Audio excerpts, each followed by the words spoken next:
pathway.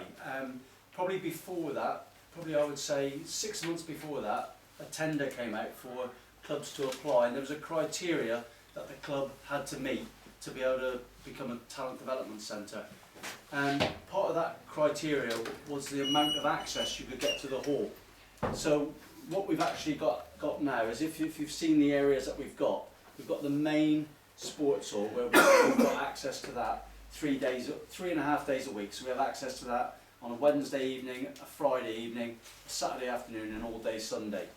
The smaller area where the 2 tables are, where the cafe is, we've got access to that 7 days a week. So we get from 4 o'clock through to whenever we want to finish. That becomes our facility. So school use it during the day as a dance studio, and then we start in there at 4 o'clock, and we can have it however long we want. We also get it all day Saturday, all day Sunday, and we get every school holiday it's ours to use as well. Football tends to go on in the main hall, but if we book far enough in advance, we can get the main sports hall as well. So that's the facility we use here. We've also got a facility just across the car park, a gymnasium where we can fit 9 tables, which we can book at any time we want as well. So we've got, it's not that the players can't train because we can't get a facility. So like I say, it started in 2014, and one of the criteria was that we could supply at least 10 hours of coaching for players, so players could play a minimum of 10 hours a week. What it's actually turned into over the 2 years is we deliver a lot more than that. So basically on a Monday we have 2.5 hour sessions. So we'll have a session from 4 till 6:30 and 6:30 till 9. Then on a Tuesday we'll have the same again, 2.5 hour sessions. On a Wednesday we'll have a 2 hour session from 4:45 until 7:15. And then some of the older players in the Talent Development Centre will then stay on and play league matches afterwards. Then on a Thursday we have 3 sessions. So we have a primary school in for an hour. We then have a girls only, a primary school by invitation only, primary school girls session for an hour. And then we have a separate boys and girls session for 3 hours from 6 until 9. Then on a Friday we go back to having 2 sessions again. So we have a 4 until 6 session and a 6 until 9 session. But that middle crossover hour we have 2 separate squads. So we've got 3 squads, but they all train on that evening. So Friday evening is the only time they all train. And in the middle hour, so from 6 o'clock until 7 o'clock, they do an hour's physical. So every week they do that. Obviously it's varied a little bit depending on it's varied a little bit depending on whether they've got competitions or not. So if they've got competitions, the physical might change into a serve and match practice or something along those lines. So and then on a Saturday morning, we just use the studio area, and we bring local players, some of who you'll see tonight, local seniors who are a reasonable level. They come in and they do one-to-ones with the players, so the players can book. I'll send out an email on a Monday. The players can book a 1 or a 2 hour slot with one of the seniors, and so there's 3 tables, and they get one-to-one training with a. I try to keep myself out of it as much as I can because I think it's good for them to get a different input as well. Then on a Sunday we have a session from 2:30 until 5, and then from 5 until 8 it's just open practice, so anybody can just play match practice. So it's turned into, as you can see from that, it's turned into a lot of hours that the children can access. Obviously we try to stream those sessions. We've got 3 squads. We've got a Hope squad, which tends to be from the age of 7 to 11. We've got a development squad, which tends to be from 11 to 13 or 14, and then we've got a performance squad, which can also vary from 11 to 14, but depending on their commitment and their level of play. So the Hope squad will train twice a week. The minimum requirement is that they play 2 sessions a week. The development squad, the minimum requirement is that they play 3 sessions a week, equating to roughly 7 hours, and the performance squad is a minimum of 4 sessions a week. So they do a minimum of 10 hours. So we try to base the squad they're in, and I'm not saying that everyone in the performance squad is better than everyone in the development squad, but we try to base it on the squad they're in on their commitment. So not necessarily skill level or talent at the beginning, but their commitment and their willingness to train. Outside of that, we work in primary schools as well. So Buckland Community College, where we are now, is a secondary school. It's got 6 primary schools that are linked, where children tend to, unless they take their 11 plus, tend to come to this school. So we do sessions in all of those regular sessions in those primary schools. Not tending to do much more than 1 or 2 terms with any group. So we'll do, if it's a 5-week and a 6-week term, we might do 11 weeks with that year group at the most, and then we'll try and get the school to let us move on to another year group. Because what we've found is it tends to be, if you're in that primary school all the time, you just end up like a school club and they don't go anywhere else. What we'll do, we've got letters that if we see any that seem really, really keen, what we'll do before that 5 or 11 week period finish, we'll hand a letter out to the children that seem keen and invite them down to the club. And at the moment, for us, that seems to be quite a successful way of drawing the players in, rather than just staying there where they can just come and play every day at school and not necessarily come to the club. We also do road shows as well. So for other schools, trying to gain a little bit of interest, we'll go into a school and do a complete day. So we'll go in there and do maybe 5 sessions, 5 40-minute sessions during the day, and try and see every year group. And that'll just be maybe on tables like this, or basic hand skills and movement skills, so some speed and agility stuff, or just some bat skills, just to give them a flavour, and again, see if we can get any. Our biggest drive is to get the children to come here and see what happens here, and get the parents here as well. And the benefit of working in these primary schools around this school is everybody lives relatively close, because the schools are done on catchment areas. So most of the people that are started, like at the moment in our TDC, we've got 18 players in our top squad, but they range from Bodmin, Oakhampton, Newton Abbot, so that because we started with a group of players that we already had playing here, they tended to be from all over Devon and Cornwall. That's gradually started to come like that, so the people who actually train here in perhaps 4 or 5 years' time will hopefully be around this, with other players who are, we're not saying we would ever shut anyone out, other players would come in to this session. What we do with the players who live outside of what we said is outside of 35 to 40 minutes of this centre, is that part of their training can be done at their own club. So for instance, the players who come from Oakhampton will do 1 or 2 sessions at their club and 1 or 2 sessions here. Purely because it's probably unrealistic to expect someone who's got to travel an hour down and an hour back to come 4 times a week. We did start with a sort of satellite system, where we had this as a satellite club, and then we had 2 other schools based around the city which were satellite clubs.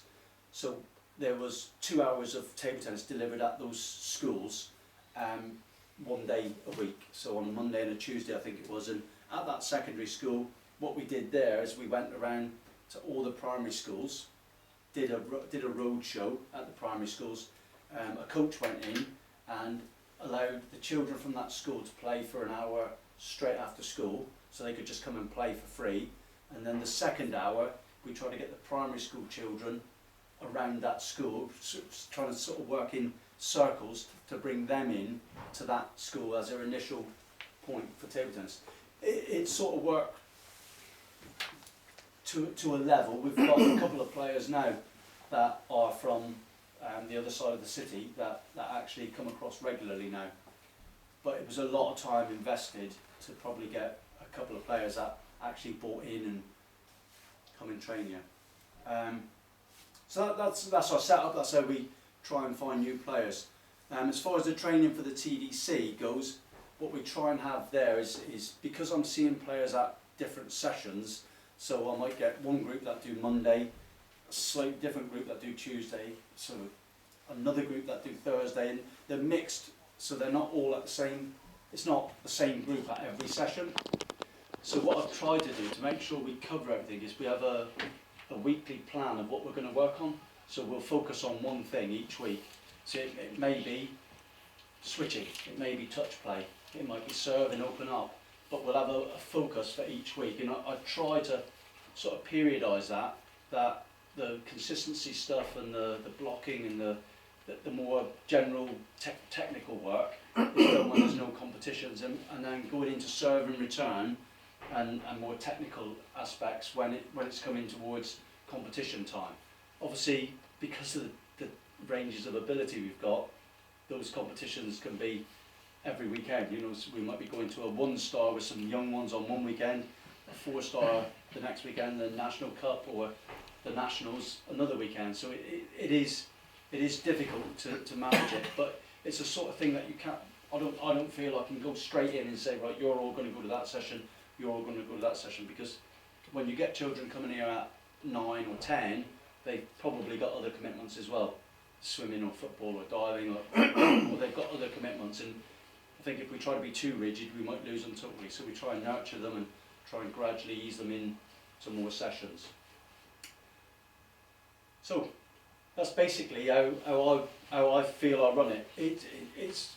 We've got 2 apprentices now that work with us, and on my own I would absolutely flounder. It's a big team of people around us, coaches, sparring partners that come in and help, you know, and trying to do it on your own, it would be absolutely impossible to make it work. So it's basically how I run it. Whether I'm right or wrong, Tom will tell. Any questions? Can I just ask something there? You only seem to be interested in kids who are going to progress. What about the kids who just want to play casually? Are there other groups? Yeah, on the Wednesday, Friday and Sunday, because we've got the main hall, we have the TDC players, but we also have just a come and try it session. Okay, so they can just come and they just come and play. They'll do probably an hour session. So it's difficult to cater for everybody, but we do. The club do adult coaching as well. It's not, it's my focus is purely on TDC and performance, but the club do. We on a Friday we'll get maybe 8 to 10 young ones that just want to come and play. But again, it's more resource of coaches. But one of the apprentices, Chloe, tends to work with those players, but it's not always possible. We've got the cafe as well, which is incredibly busy, and sometimes which way to turn first. But no, it's not just you have to be in the TDC or there's nothing for you. But the ones who we have in the TDC have to show commitment and work rate. And what's the cost of those sessions for? It's a sliding scale. So I'm thinking of the casual play rather. Casual. I've got several that might want to come down just to give it a go. Casual play is £2 an hour. Right. That's with coaching. As they do more hours, the cost gets less per hour. So our top squad, who do 10 hours or more, pay £1 an hour. Right. But that's capped at £10 a week. Yeah. So if they did 14 hours, they would still pay the £10. Yeah. What we try and encourage is if they miss sessions, because obviously some of them play league, so one night they might miss a session, is that they try and come into another session that week. Right. We've got some sessions we've got capacity that some sessions we just haven't got capacity. But the Friday, the Sunday, there's always room. Right. And they don't need to book up to come, they can just turn up with For the casual play, no. I'm thinking particularly with the casual play. No. Because the only way I'm going to get kids to come in from the primary schools that I work at is if they could come down with their parents, give it a try. Yeah. And perhaps. Yeah. That would be the only way I would get them to come down here. They wouldn't commit. Friday, and the parents wouldn't. Friday 5 till 6. Sorry, Friday 5 till 6, and Sunday 3:30 till 5. Yeah, only we work on term time only. So you don't do it during the holidays. No. The Sundays we do, but right. But during the school holidays we always train during the day. Right. So we would train 8 till 4 every day during the school holidays. Right. Okay. That's term time only then. Yeah.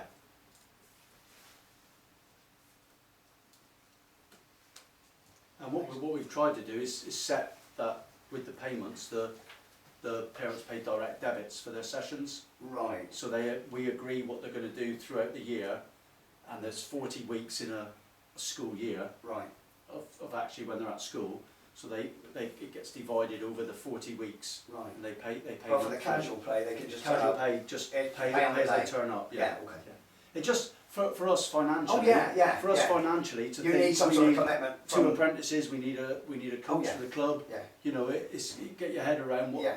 And You've sparring. got to fund the, You know, we the have to pay- wages we of have the to- people you're yeah. employing. Yeah. Yeah. Who are you responsible to then financially at the end of the day? The club. The And club. you have that audited as a club? Yeah. Kev will speak more about that, but I've got no What responsibility about the in terms of property as well? I mean, the school. The school. even the build on? Yeah. They own it, but we've got. We've had to involve a limited company with us because of building. Yeah. Kev will speak more about that. That's right, okay, yeah. Yeah. That's right. No, pin him on that one.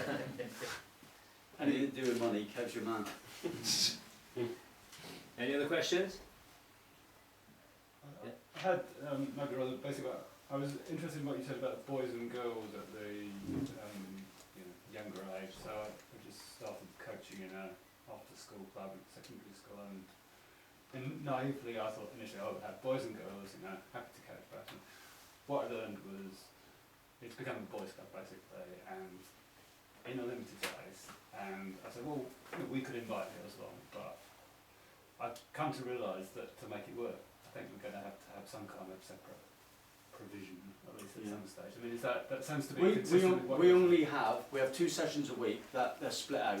right. So that on a Thursday there's a primary school girls only session, and on a Monday now there's a primary school boys only session. And on the Thursday evening, the TDC, the Talent Development Centre, boys and girls train separately. Right. And the other sessions they mix in together. And Marquetta tends to work with the girls on a Thursday, and I'll work with the boys on a Thursday, but then I'll work with all of them in the other sessions. We couldn't really cope with having different sessions for all of them all of the time. Okay.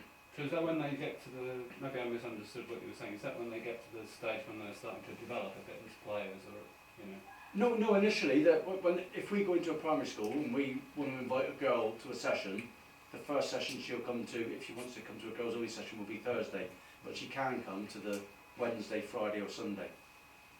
I think it's more where I am, it's more this issue of people liking to be with their friends at the stage, and just the whole, especially in a limited space, the whole feel of the session, Yeah. Well, our club, that is what would happen at the club sessions. Yeah. Friends would come together to that session, and then the ones who want to take it a bit further, we would fit into what we thought was right for them.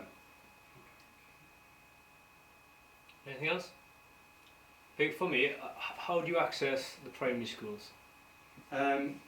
We started by going to a meeting with the School Sports Partnership, and each secondary school has got a sports coordinator or a PE coordinator who links with all the primary schools.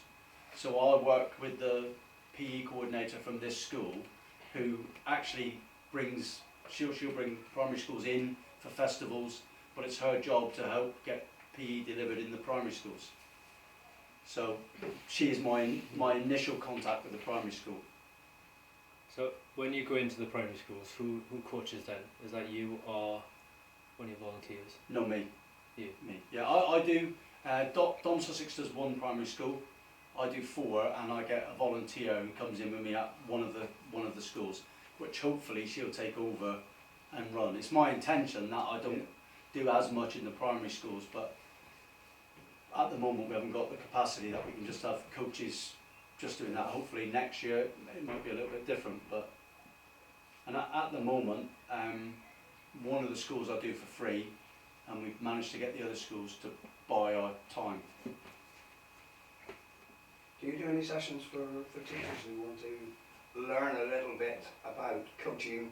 Yeah, they have as a sport. they have inset days at school. Yeah. I don't know if you know inset days where the teachers get training, but there is a teachers course. Yeah, so I'm currently in the process of rewriting the Teachers Award, which has been, I think the last few years, not that accessible if I'm honest. So I'm in the process of writing it now. So it's going to be a 3-hour course, and then even for teachers who are out in the sticks or haven't got the access, we're going to do an e-learning one, an online one as well. Because I think from all the research and insight that not only we've done, but Sports Coach UK have done, the online learning, like I explained earlier, I think people are happy to learn off that. Like 60% of all coaches are happy to do online learning. And so that's kind of the route we're trying to go down as well. So it's not, rather than just saying, no, we're not doing it, it might not suit everyone, but at least we've got it there. So the Teachers Award is being rewritten, so we're going to pilot it. I'm doing it in a schools conference in Leicestershire in July, and I'm working with, I'm not sure if you know Graham Pearson. Yeah. So Graham's going through the secondary school kind of stuff with me. James Lewis, who's a coach in Bournemouth, he's a primary school teacher, he's written a lot of stuff, so I'm going to go through it with him. And I've approached another school, some PE teachers who don't do anything with the sport, so just trying to get their point of view of what they'd want to start delivering in the school. So hopefully by the end of July it'll all be set up and it'll be a 3-hour course, so yeah, you can deliver it. Do you do it as part of the teacher training colleges, like Marjon, which is a teacher training, which is a PE teacher's? Yeah, that could be the next step. I know when I was coaching in Wales, we had a leadership award, and the amount of teachers we had on that were unbelievable. And I know teachers are always looking to get extra sports on there. It's just, I said, the last year and a half or so, they haven't really promoted all our introduction awards, because we've got about 6 or 7 different awards, which is not crazy, but it's confusing, so people don't know what award to go down. So we're trying to simplify it to have an activators award, so anyone who's keen to get involved with coaching, again, 3-hour course, 3-hour online course, they can do that. Teachers award, so it might be separate where we got a secondary and a primary school one online as well, and then a disability or adaptability award we might be calling it. So it gives coaches the confidence where, although you might be coaches already, you might have the confidence to coach disability players. There's a course there for 3 hours that will give you the kind of confidence and ideas of what to do with disability players. So you can do that online as well, or run a course. So trying to... But you don't take it specifically into teacher training colleges like Marjon? Not at the moment. Because years ago I did a cricket coaching course there. Yeah. And some of the trainee teachers were actually on that course. Yeah. And they ended up with a level 1 coaching qualification. Yeah. I mean, and that was one way of getting into it. Yeah. Well, we'll definitely try and go down that route, because I mean, at the moment our first step is to write the course. I mean, as soon as you got that set up and running, then yeah, we can kind of promote it within, because at the moment we are rewriting the whole pathway. That's right. 'Cause one of the lacks of things that I find with working in schools is that the teachers basically don't know and don't want to know. Those that have played a bit many years ago are quite happy to give it a go. I'd say, but most of the teachers are not interested. Yeah. Well, what we try and do is we put together bags of equipment. Yeah. So we'll put 30 bats, 15 stretch nets and a bag of balls in a bag. Yeah. And I'll take it to the school with me when I'm delivering. And we'll try, when we finish there, to sell that on to them at virtually cost price. Yeah. So that once they've got the equipment and they've seen what you do, is that sometimes they might just let the player. They have in 2 of the primary schools already, they have what's called golden hour, Right. and the children can choose what they do Right. for a certain period of time. And since we've delivered the bags to the schools, they're actually choosing tennis. So you know, the little stretch nets, you can put them on anything, and if they've got the equipment that they can use, they'll use it. That's right. But if they haven't, you know, and maybe one of those awards linked to a bag. Yeah. So Like that's the BT bag used to be. Yeah.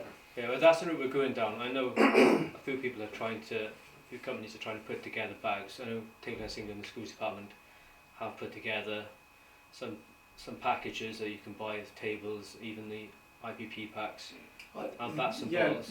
My only thing is I don't think they need to buy tables for primary schools. One of the worst things in primary schools is storage. The tables are too heavy for the kids to move. And But they've all got these, or they've got the the dinner tables where the legs come out. And at primary school, they're a great height. They're too big for them. Well, they're a They're great too- height. they're too They're a high. great height for the They're children too as far. well. So I think trying to sell them tables, that you know. I'm not saying there's just tables there, No. but the one thing that I've been trying to discuss with them, I think table tennis is the only sport who haven't modified the sport to make it easier, like you said. Like you look at any other sport, tennis, they've got short tennis, football, got almost like the five-a-side, badminton, they've modified things to make it smaller. Table tennis, we've done nothing. I mean, we've had the table that kind of goes up and down, but there's nothing, even equipment-wise, has changed to make things easier. So I know they are looking into it, where we've got like, sponge balls and things like that. I've used soft balls before with primary because what you tend to find is like little ones just smash the balls about and they're actually really quite dangerous. Yeah, so they swap them over for little sponge ones. Yeah. Just so they just get the coordination. And that's what I know they are looking into it. So they've bought a number of different balls, equipment. You know, like you get the golf practice balls for sponge, so they haven't got those. They haven't got the squash balls. They're trying to look into a number of different products now to try and make it a bit more accessible for the younger age group. Balloons as well. Yeah, balloons. There's loads of. I mean, yeah. Well, the good thing is they don't actually go up and down straight either. You hit them and they just wander, so you have to move and hit it again. So they're actually having to move to hit something as well. It's not just stood still.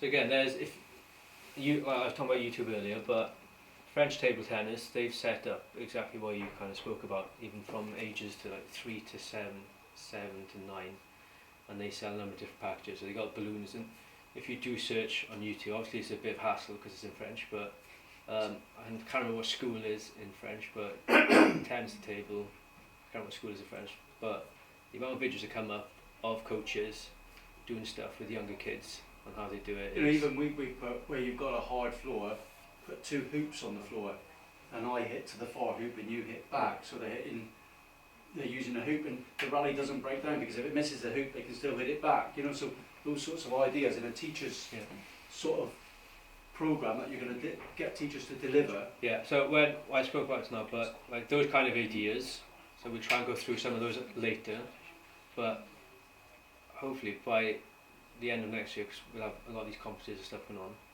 we'll get all those kind of ideas on the portal or on our YouTube site, so you can access them. So rather than you've got your idea but nobody else has seen it, we're trying to share all these ideas so it makes life easier. Again, probably like no other sport, we haven't got much resources out there at the moment, but I mean like the school program, we got Butterfly Schools booklet which schools can buy, which it's not bad, quite dated now, but looking at badminton the other day, they've got 2 folders, one for primary, one for secondary, and they're like that. They've got Key Stage 1, Key Stage 2, Key Stage 3, and it's unbelievable. So hopefully in time we'll get to that stage where we can start setting up like these technical resources for everyone.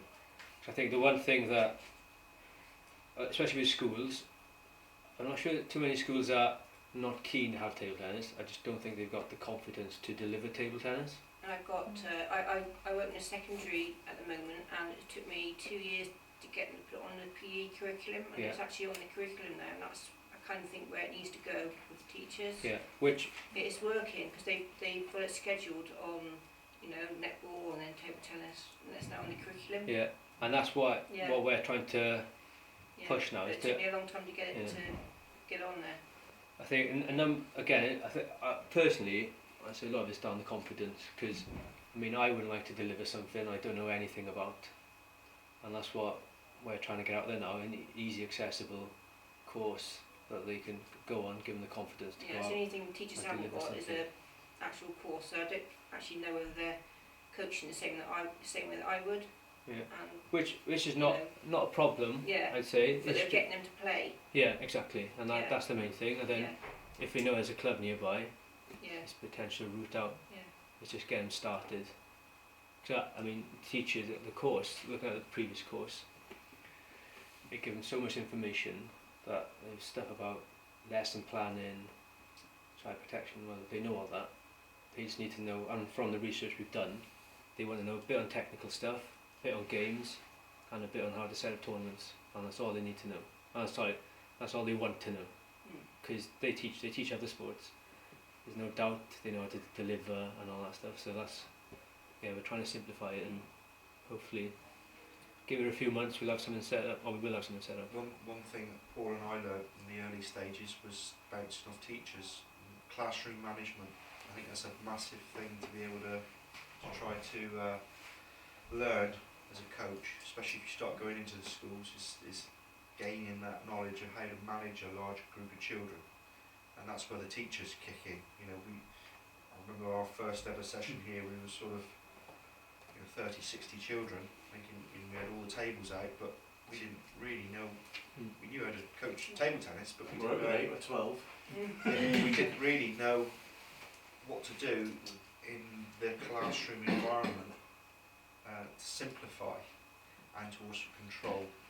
I think we've learned quite a lot of that off the teachers. The teachers, Graham Pearson especially, watching how they, that they'll control a whole school of infants by just sticking a hand in the air, going sort of 1.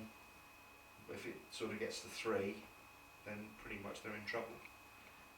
Or everyone starts copying you and all this sort of stuff. And all those things, we think, oh, blimey, no one's ever taught us that. And it's those sorts of things that don't work in a school environment. no, but it's But fantastic. that's almost a crossover from teachers delivering table tennis. They need the technical stuff. Yeah. If people are going into schools, they need a little bit of the classroom management stuff. Yeah, I can do both now because I go into the school and do coaching sessions. So you've got probably about 30 secondary kids coming in, and then you do get some unruly ones, and you've got to manage them. Yeah, So there's those that want to play. that's right. And it's kind of two in. Challenge. Yeah, Yeah. big challenge. Yeah. It's also handy for the teacher to know the children, Yeah, and they know the ones that will work together, that's right. and yeah. they know the Keeping ones those that if you apart. put them together, then you've got real But problems. they're pretty You've got good. World All War the schools III, we've like. been into, they pretty much give you a heads up, and they'll, I'll always ask, is there I any always to think, keep yeah, an I eye mean, on? you're Is there saying- any that can't go together? Yes, yeah. But You can usually tell because they're sat either end of They've got their the shoes row on of or kids. off, like, Is level 1 coach allowed to run satellite club? Level 1. it would depend on the school, I would have thought. Yeah. I would have thought it would depend on whether the school.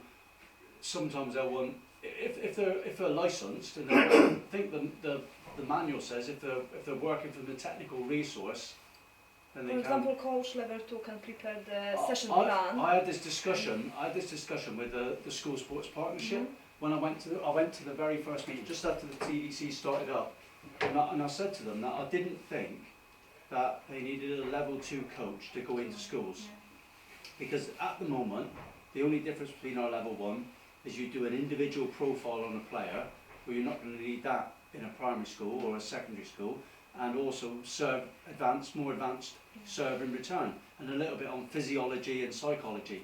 So the bolt-ons from a level 2 to a level 1, I don't think are necessary to work in a school. I think if you've got a good level 1 coach who's good with children and he understands about grip, stance, ready position, and a few games for them to play, then, and that was the argument, but they were adamant, and I don't know if our level 2 is pitched higher than other sports level 2s, but they asked for a level 2.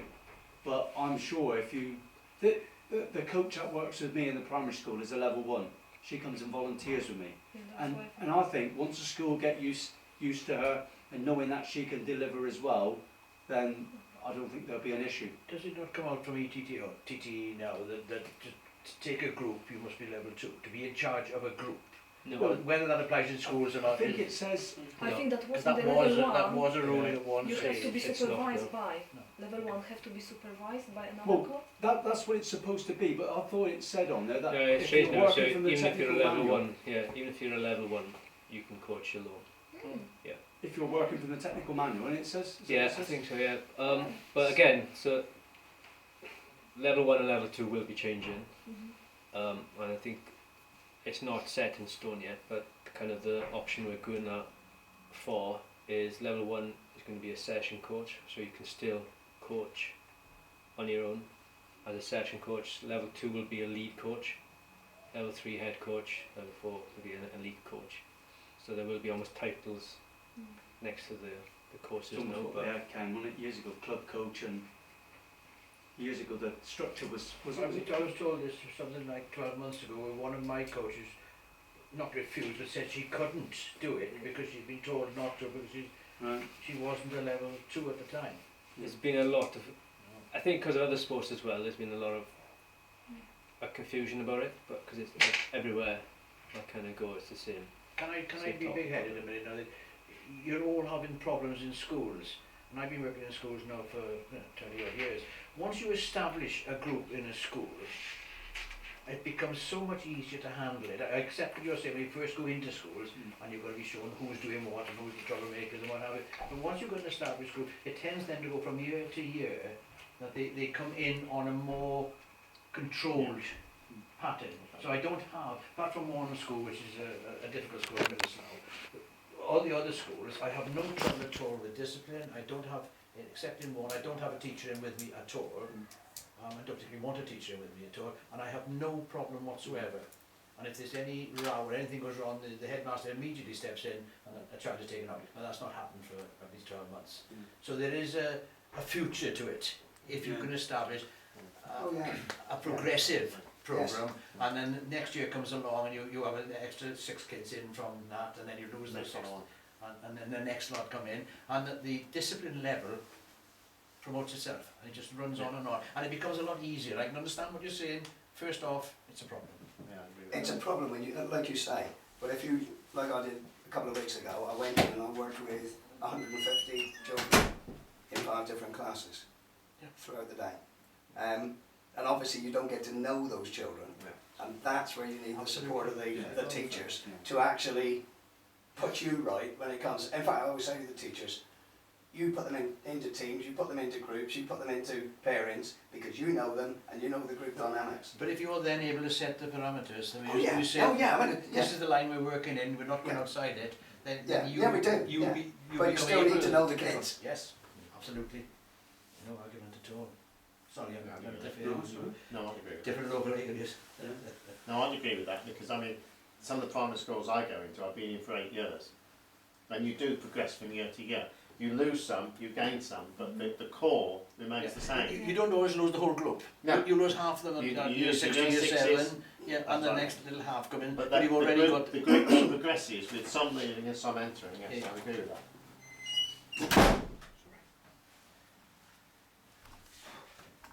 I think, I know you guys work a lot with schools, don't you?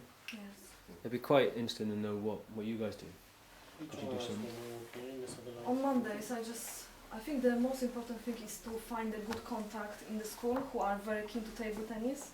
If you've got the person like that, then it's lots easier to run everything.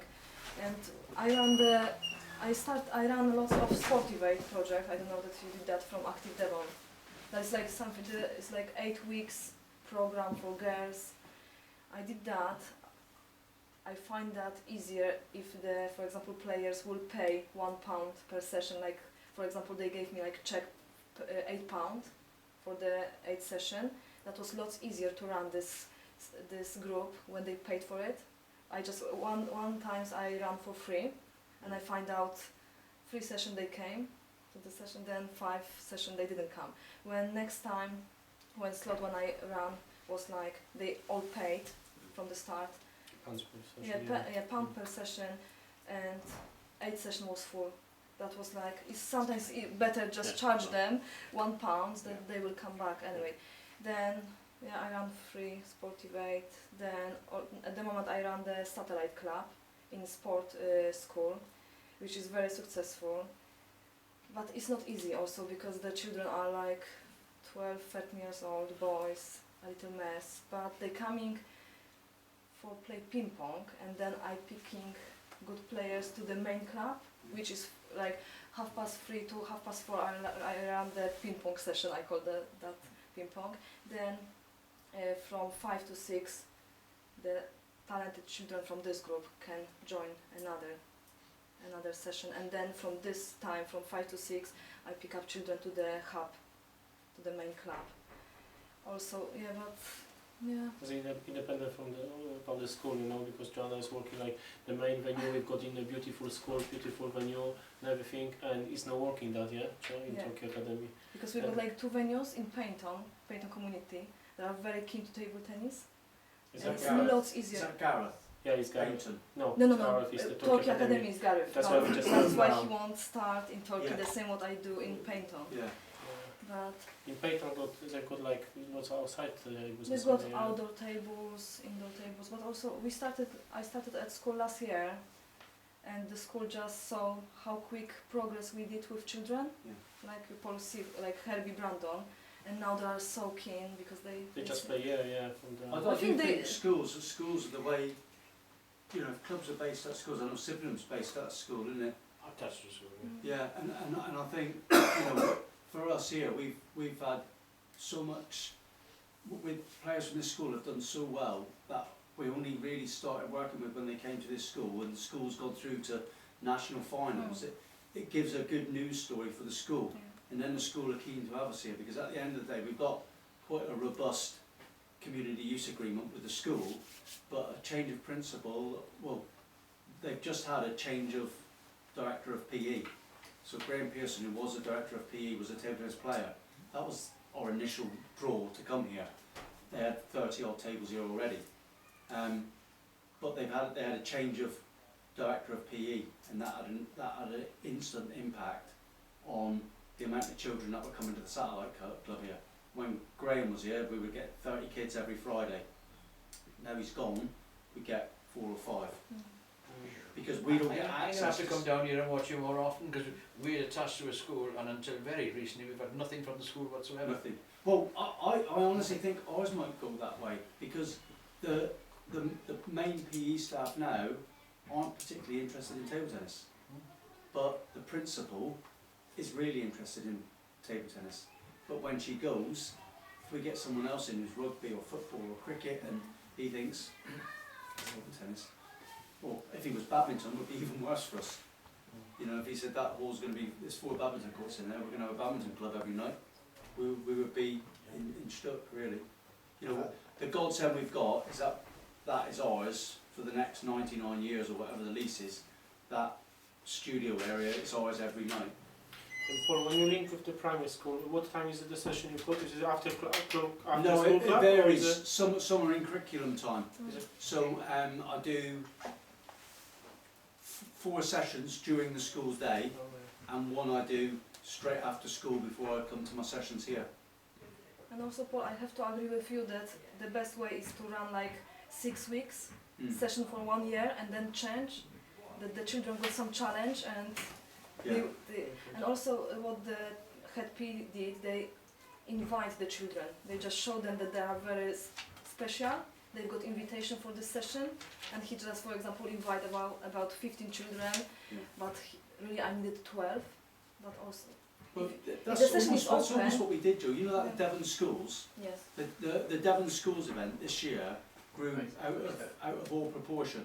They had to split the under 11s away from the other events because the entry was so big, and we ran I know you were there. We ran an under 9s festival for years. That would be years 3 and 4, I think it was. So we ran a festival where they could just come and play, and we had them on little tables and that. Just trying to get more interest from the primary schools we've been in. And I think there were about 30 children came to that, and that again was the schools we were in. We just said to the teachers, can you invite, there were 6 from each school, can you invite that one, that one, that one, and we did a little competition at the end in that. But the schools, I'm not saying I don't agree with gifted and talented at all, because I think being able to work hard is a gift and a talent, far more than having something in your hand that you can do, because you can learn that. But the schools love a letter and take it home to the parents. So we've just had one, you'll probably know him, Ken. We've just had one instance now where we're at a school called St Matthew's. It's a brand new school, so they haven't got lots of children there, but we've been going in and delivering every Friday a 1-hour session. And we thought it was going to stop. They've actually asked us to continue on afterwards, but we thought it was going to stop. So there were the 2 5-year-old twins, and their focus was unbelievable. They play a whole hour, you know, just throwing the ball at each other and hitting it back and catching it, and they would just go all the time.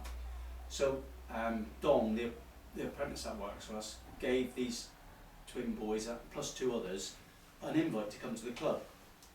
So I came down here on a Sunday, and there was a session running, and the twins, these 2 little boys had come, 2 boys came to the club, and the mum was sat there, and she said to me, "Oh, hello, Paul," and I didn't recognise her, but she was a lady called Yuki Creswell, who played for Middlesex. So she's a Middlesex county player, living in Plymouth, with 2 children who are dead keen on table tennis, but had not accessed table tennis. Luckily, we gave them, because they had said to us, "Oh, our mum plays table tennis," and they said, "Our granddad was an England coach." And I just took it with a pinch of salt, you know, I thought, yeah, okay. But it was, you know, and their granddad was a national coach, probably before I played, when Desmond Douglas and people like that were playing. And their mum was a county level player. Well, all of a sudden, we've got 2 players there. The mum's dead keen to bring them. Hopefully, she might play a little bit. You know, you never know, but giving those letters out, like you say, and making it feel special for them, that's what brings them in. You can say every session, you can say, "Oh, come down to the club, we've got sessions on." But if you give them a letter with an invite, you know, your child has been working really hard in our sessions, and we think, you know, with a bit of work, they could be a good table tennis player. Bring them down to the club, and it's that's worked for us. You know, we've got, since we've started working in the primary schools, we've got more players there than we did in the old system that we tried to run with satellites, and players coming there and then trying to direct them from there to here, because they were getting all they wanted at those venues, really. So what do you do when you get them here? They just come in on those come and try it sessions to begin with. So they'll come to the Friday, they'll come to the Wednesday, or they'll come to the Sunday. But if it's girls, they can also come to the Thursday session. And to be honest, I know they're saying about the amount of girls and boys that play, but we've probably got more girls playing than we have boys in our very young squad. There's, I don't know, about 10 girls ranging between 7 and 10 or 11. Was that the one earlier today? Yeah. Yeah, a lot of girls. Yeah. Very, very good little girls there. Yeah. They've probably been coming 2 years now. We had to pen them into barriers with balloons because we couldn't control them to start off with. They were just lunatics. And we can't say that. Well, they were. And we basically had to put them in penned barriers with balloons and try and hit to each other. And we had 4 or 5 pens. It's like sheep. Just to keep them in there. And just move from one activity to another. And that's when we started doing our circuits with balloons. So we thought, well, we can't keep them in there for an hour. We're going to have to do something else. So it went from balloons there to balloons into targets to throwing things to catching things and just moving around the room just to start them off. But they just kept coming and coming, and I must be think doing something right, because I was watching them today. They were absolutely superb. yeah. Even the real beginner Yeah. ones, you know, really weren't ready quite yet. Lovely little tries. Yeah. So it's you know, we started the ball rolling there, and sort of evolved from there. But again, they were younger brothers and sisters of children in the TDC. So But also Roger, like the work we're doing, we get children from primary schools, but Roger works not far from I here. do the Tavistock area really, Yeah. and I'm in a lot of primary schools there. So what I do, any that show promise and have got that sort of concentration, I then invite them to another session, an intermediate session I do, which then gives them an idea of going from an after school session to an organised training, which is not quite as overbearing as it would be if they came straight here. So what I do, I try to get them in there to get them used to doing those sort of training sessions. Then, if they want to, and they can do, they can then move on down here. Because to come here, they've got to travel a lot further. They've got to be dedicated to do it. But it gives them the idea of what it's like to actually train, rather than being in what is a play session after school, really. But again, that's another avenue that we wouldn't have if we never had the contact with Roger and the work he's doing and his willingness to send them here. So where's your next base then around here? Was it advanced centre, not necessarily? Well, there's another talent centre in Bristol, So that's in here. which is 2 hours away. That's 2 hours, yeah. Yeah.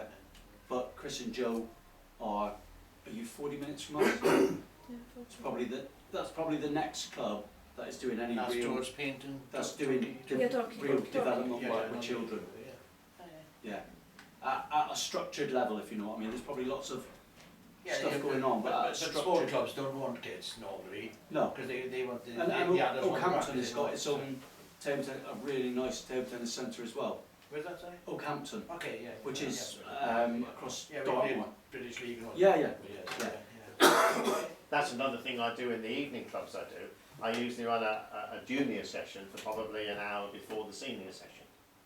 So those juniors, these are the sort of slightly older juniors, they tend to get used to playing in that environment, and as they progress, they go into the evening session with the adults. You know, everything is a progression. Oh, yeah, absolutely. I think that's part of why we called it the Plymouth Talent Development Centre as well, rather than when Table Tennis England approached us in the early stages to become a talent centre, it was based on the back of the small build that we did on the back there. Timing couldn't have been better, because obviously they were restructuring. Obviously Paul's was the regional coach, and that's how we became one of the first talent development centres, was because we had probably one of the best coaches around actually in Plymouth. We just had a new build, and the two married up together, so we were right place, right time, perfect timing. But I could see when they approached the club to be the hosts of the Talent Development Centre, that if we were Joola Plymouth Talent Development Centre and hosted by Table Tennis England, I could see a lot of the other clubs in the area thinking, you know, oh yeah, going to try and poach our players and everything else, and that we've seen has been brought out around the country. We can see there's a lot of rivalry, whereas by calling it Plymouth Talent Development Centre, we feel that, you know, all you guys hopefully will get the buy-in, because you're in our geographical area. We want to work with you, not against you or be rivals. We will actually want to work together for the good of the sport, and by doing that, we get Chris and Joe's help, we get Roger's help. We wouldn't have probably done Roger had we not, you know, he was more predominantly working in Oakhampton rather than here. The number of players that he's bringing through, well, that would have taken us years just in Plymouth to do. Do you get no trouble at all then from other clubs saying, you know, you're taking I can honestly say, possibly with a little bit of the exception of one local club who felt that we were trying to take over the world, we always sold it as this is the geographical talent development centre. That was why, when, you know what I was saying about the sessions that they come to, that was why there weren't any players in this locality when we started the Talent Development Centre that played more than twice a week. So when I was doing my regional coaching job, I worked here one night a week, then I worked in different clubs all around the region. So the players here were playing once a week basically, and maybe a league match. And that was why we said they could still be they could still come and access training with us, but they didn't have to do all their sessions here. They still trained at their own club, and if they wanted top-up sessions, they could do them with us. So if they wanted to do 5 hours at Oakhampton and 5 hours here, we were happy with that. What we didn't want to do is say, no, you've got to come and train with us. So really, we're open to anyone coming in to train with us, as long as they're dedicated I and they're have to change the committed. name of my place then, because I get them coming in from everywhere, Yeah. and that's fine. I don't stop anybody, but I don't poach anybody. No. I get accused of poaching right, left and centre. Yeah. Yeah. And it's just because we're not called Slough Development Centre or whatever you want to call it, Yeah. we're just a club situated there. Yeah, but okay, whatever's in your name, but this is basically a club. I think the players make up their mind. If they want to play something and they get good coaching, they're happy to drive a bit further. Somebody can say, well, you're coaching them, well, you deliver the same quality or more, then you come to your place, you come to the other place. Yeah. It's just a competition. That's why the way we're trying to progress this is more of a table tennis centre. So we're quite happy. We started last year, so we had our Joola Plymouth League teams, but then we had Joola Egg Buckland teams which entered the league. So teams who were made up of the players who go to this college, so and some of the teachers as well. So, and we would like more clubs to actually play here and keep their identity if they want it, but work with us with one goal. And that goal is to have events like this going on. You know, this is fantastic for the local area, for all the players in all the clubs to buy into. And we don't want to alienate anybody. You know, we want to work with the coaches, coach education. You know, we try to do that here. We try to mentor the coaches. We learn so much off other coaches, of different ways of doing things, and I don't think there's any point trying to alienate anybody. We've got to try and all work together, because we simply can't do it on our own. And I think that's one of the things that I'm getting the feeling now we're evolving as year on year on year, as we're working more and more and more with different coaches in the geographical area. And I think that can only be a really positive thing. People can't, you know, at different areas, they'll struggle to actually put something like this investment into a centre. You know, Paul's salaried by Table Tennis England. Well, you know, if somewhere out in the sticks said, oh, we want to be a talent centre, they'll never ever survive financially. Financially, they just wouldn't be able to do it. Whereas what we try to do is use the resources of all the other coaches around us, create the volunteer base, because we have volunteers who help run our tournaments from Oakhampton, and give a bit of payback, because their children are involved in the talent centre, so we have arrangements with them where we try to support them financially for the travelling and things like that. So they help us run the tournaments. The tournaments feed into the talent programme to keep the costs down. So it doesn't all go into the club. Nobody benefits directly from it. Everybody should. You know, whether it's the older league members or the younger league members. Right across the board. The cafe that we've got is non-for-profit. That goes back straight into the club.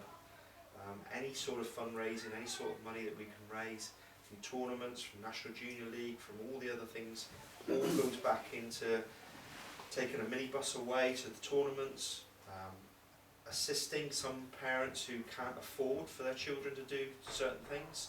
So we've got a few families who've got multiple children who are involved, and we'll try to support them there as well. But going back to, I think Ken touched on it a little bit earlier, we modelled really our club on his club, on Sippenham, up in Slough, because it had that fantastic feeling when Jackie was up there with the cafe and everything. We split the finances very similarly, but we haven't formalised a limited company to sit beside it for employment purposes and everything else, because we found out that could be our next challenge, because we found out obviously things like employment. The 2 apprentices that we employ now, well, as club members we can't really enter into contracts on behalf of all our members, so we've got to be very careful with employability. Pensions now, auto-enroll pension schemes, all of those hurdles that a small club can't do. We've got around it through employing them in limited companies, in other limited companies we're involved in. But they're going to be challenges that we're going to come up against going forward. Trying to employ them through schools is a challenge as well. We found that we wouldn't get funded if you've got over 50 staff. You won't get the government funding for the first year, the government £1,500 per apprentice. So all of those things are challenges that we needed to sort of come up against. But legalities was the bits that I've sort of, myself and Debbie, have tried to sort of come up with the ideas. But working with the college is been fantastic. They bought right into the whole talent programme and everything else. They've even approached us now about potentially running the whole of the college's after-school sports programme, which would mean a completely different tact, but for table tennis to benefit from it. So, you know, we would be helping rent out all the football pitches, the taekwondo, the zumba, this, that and the other. going to be a massive programme, but we don't want to lose sight of the table tennis side of it. What we don't want to lose is the facility. And when we built the place, we'd been burnt once before with a lack of a community use agreement, which wasn't very robust. So when we moved here, I made sure that the community use agreements we've got are bomb-proof, because staff change. The head could change, the head of business could change, the director of P has already changed. So you've got to make sure that if you're working in schools, make sure you've got a really robust community use agreement going forward that protects you. Have you got legal protection? Sorry? Have you got legal protection? Yeah, well... Are you guaranteed to use it for X years or...? Yeah, we've got a 15-year, because of the amount that Sport England put in, it's a 15-year community use agreement because of the new build. So we've got a 15-year deal. And I built into that we would have the sole rights of selling any hot food on the site, hot and cold food, which is our lifeblood. And that's, as you would know. I think something similar, I'm not sure if some of you have heard of Dorset Table Tennis Centre, but they've just opened James Lewis, and they've gone, I'd say, exact same route as you. They're trying to get some funding to get the extra part to get the cafe up and running, but they've named themselves Dorset Table Tennis Centre. So that's almost like the hub club. That's it. For Dorset, and James he's thriving down there, and the route he's gone down, and the school's approached him, I think, is they've got full control of the sports hall, so he's almost like the centre manager, and so they make the money off hiring out, and the school take a certain percentage of it, but they've got the full use of it. Is it a purpose-built centre or just in a school? In the school, it's a school hall, but no, it's pretty much... It's very similar to the model that we were going to potentially put to the college. So they pretty much have it every evening, but it's down to them if they want to hire out to the different club. So on all weekends. For me, if I was travelling somewhere and wanted to go for a knock somewhere, am I going to go to a club or am I going to go to Dorset Table Tennis Centre? I'm going to go to the centre. Yeah, I think it's a good idea. I mean, for a school, it's less hassle for them because they're pretty much just giving someone a job and they're making money off it and not losing anything. So it's worked out well. They got a table tennis centre, and the school are making a bit of money for doing nothing, which is pretty good. And I would say, well, I never really thought about the name, why you called it Dorset Table Tennis Centre before, but same as here. As a club, or if you called it Christchurch Table Tennis Club, and maybe it's not, I'm not saying it's not as attractive to people, but Dorset Table Tennis Centre feels like it's open to everyone. I think that's where other TDCs potentially have struggled. That they've been in a club environment, and all of a sudden players don't feel that they should be. Do they leave the club in their geographical area? Do they leave Oakhampton to come in? No, they shouldn't do. But there were certain stipulations on some of the clubs that became TDCs, Town Development Centres. So I think every one is run differently. Yeah, well, definitely. All of them run differently. And even with Dorset Table Tennis Centre, they haven't had the funding as what you've had for a table tennis coach, but if you go on their website, I think they've got maybe 4 or 5 registered coaches, and they've managed to work out the way of how to make the money, maybe through the hiring of the hall. That's right. And they've got, I think James Lewis has got 10 satellite clubs set up. That's 10 different schools, and that's funded for. I'm not sure if you've heard of the different funding pots you can access for schools, but the satellite one, there's Sportivate as well. There's a number of ways you can get funding to either pay coaches or pay for the equipment. That's right. So it's all, I think that's all on the table tennis website. And even if you do want to access schools, we've got a number of case studies now through.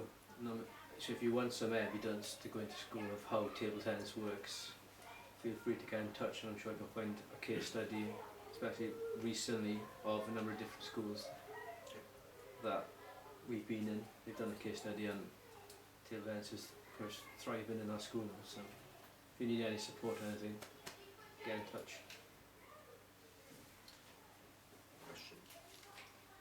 Can I, Just go on you. Please. thank you. Paul said something that on Saturday you've got one-to-one Yeah. training. How that is paid? Yeah, basically what we do to start the ball rolling, we approach the senior players and we said, would you be interested in doing it? And we, you know, the keen guys, the guys who are regulars, we said what we'll do, we'll pay you £10 per hour as The travelling. club. Yeah. So we ask for 50% of that off the parents. So the parents pay £5 and the club pays £5. But what we find is by the time the parents arrive, they buy a coffee or a coffee and bacon roll, and That is like make you actually come back in anyway. So that's the way we looked at it. We're probably going to tweak that slightly with the newer children. We might change the percentage slightly, because at some point we need to start raising percentage of funds for Paul's salary, because that's on a sliding scale as well. So at some point we've got to start contributing more and more to the salary of Paul, and that will be a challenge. That's when the challenges start. But you know, as the TDC runs, you know, the grassroots program hopefully is getting bigger and bigger and bigger, and the squad sizes will get bigger and bigger, and that's how the only way I can see it actually funding itself, but from the talent centre actually providing income towards it from the cafe subsidises everything.